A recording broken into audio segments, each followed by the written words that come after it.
In the spring of 1950, on an elevated plateau in the northeastern hills of India, a stone farmhouse sat surrounded by miles of untamed forest. This was the Checkpoint property. Its owner, a British woman named Catherine Hargrove, decided to cultivate the land. She planted apple and pear trees exclusively on the property's eastern slope, simply because it caught the best morning light. She threw herself into the physical labor. It provided a daily distraction from the crushing guilt she carried over the death of her husband, Edmund, 5 years earlier. Almost immediately, the orchard behaved strangely. The young trees took to the rocky soil with a violent enthusiasm, accelerating their growth at a pace that completely defied both the local climate and the high altitude. By harvest, the fruit appeared flawless. But while the apples were heavy, round, and an unusually vivid red, their flavor tasted faintly, inexplicably wrong. A sweetness that fell exactly one note short of actual sweetness. Down on the ground, a biological vacuum formed around the perimeter. Stray dogs from the nearby village, and even Catherine's own pets, would approach the edge of the slope and stop. They absolutely refused to cross an invisible boundary line onto the dirt of the orchard. The airspace above the trees was equally empty. Local birds would fly directly toward the canopy and panic, violently veering backward the exact moment they reached the vertical threshold of the branches. Catherine ignored every one of these biological warnings. Her profound grief demanded a place to go, and that intense desperation blinded her to the true nature of the land she was tending. The eastern slope had a history that Catherine knew nothing about. Decades before she arrived, a swift and indiscriminate epidemic had swept through the district, and the victims were buried on that exact slope in unmarked mass graves. This animation shows the subterranean reality, known in folklore as unfinished ground, earth that is starving because the dead were buried without proper rites.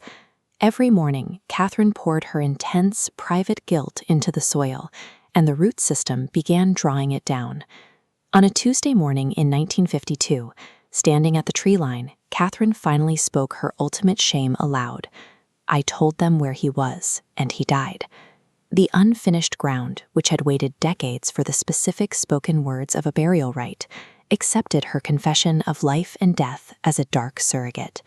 It received her secrets as the ceremony it had been denied. For the next decade, this became her daily ritual. Catherine visited the edge of the slope every single morning, feeding her grief directly into the hungry soil. The trees swelled to 3 times their natural size, their branches weaving together into a canopy so thick it cast a perpetual, suffocating shadow over the entire slope. Then, in the winter of 1960, the dynamic shifted. Catherine noticed that the silence within the tree line had changed its atmospheric texture. The air felt heavy, expectant, and aware. By the spring of 1961, the orchard escalated its behavior. It began to actively ask for her confessions. It didn't use a voice. Instead, sitting at the edge of the trees, Catherine felt a terrifying magnetic pull, a heavy physical gravity radiating from the woods, creating the distinct sensation of an ancient, starving mouth opening wide. The orchard was no longer a container for her secrets. It was now a predator, actively drawing the shame out of her to fuel its expansion. Staring out her kitchen window at the massive canopy, Catherine finally understood that the land hadn't forgiven her. It had simply consumed her pain and grown powerful on the diet. This parasitic hunger stood in dark contrast to the verse her late husband had lived by: "Whoever saves one life, it is as though he has saved all of humanity." Recognizing the danger, Catherine initiated a quiet, highly methodical packing sequence. Moving with cold terror, she packed only what was strictly necessary to leave the country. Before departing, she pried a loose stone away from the kitchen wall. Inside the dark cavity, she sealed her diary, alongside a copy of Edmund's verse, scrawling a message on the leather cover: "For whoever comes next." Hiding the book was an act of immediate self-preservation, but also a desperate mechanism to warn whoever might inherit the property in the future. In March of 1964, Catherine walked down the hill path away from the Checkpoint property for the very last time. To survive the exit, she forced her eyes forward. She had learned the hard way that the things that want you do not need you to look at them.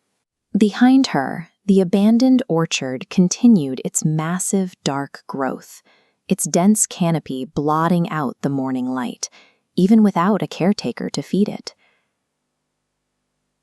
Catherine escaped, but the land had learned the taste of human shame. On that hillside, a massive, sentient entity settled into the soil, waiting patiently in the dark for its next victim.